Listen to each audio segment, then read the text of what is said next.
Les Assises du journalisme à Poitiers accueillent jusqu'à jeudi une exposition dédiée à Plantu. Le dessinateur de presse fête ses 40 ans de dessin. Son premier, il s'en souvient très bien, c'était le 1er octobre 1972. Je travaillais au Galeries Lafayette où je vendais des meubles et des escabeaux. Et puis tous les matins, je présentais, je connaissais personne moi dans le monde de la presse, et je présentais un dessin à l'accueil du journal Le Monde, rue des Italiens à Paris.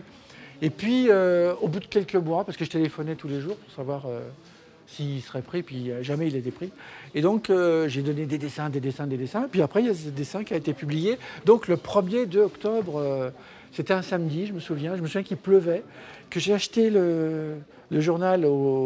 Il y avait une vieille dame qui vendait les journaux à côté de chez moi.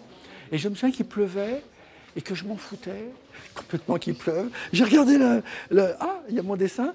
Et je me souviens que il pleuvait des cordes.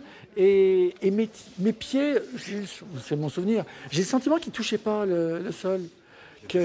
Alors qu'en fait, quand je suis rentré, j'étais complètement trempé, parce que même le journal était trempé.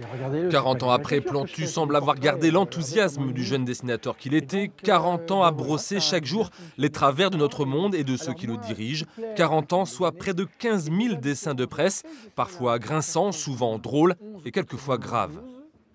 J'assume le côté qu'on puisse montrer des dessins, publier des dessins pour faire partager une émotion. Et pas forcément pour rigoler.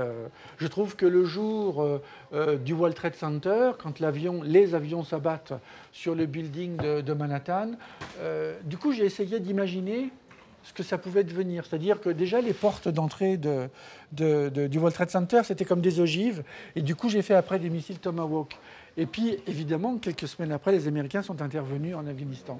Les amoureux des dessins de Plantu pourront rencontrer l'auteur dès 20h30 ce soir au TAP à l'occasion d'une soirée spéciale ouverte au public. 40 ans à la une du Monde, ça se fête.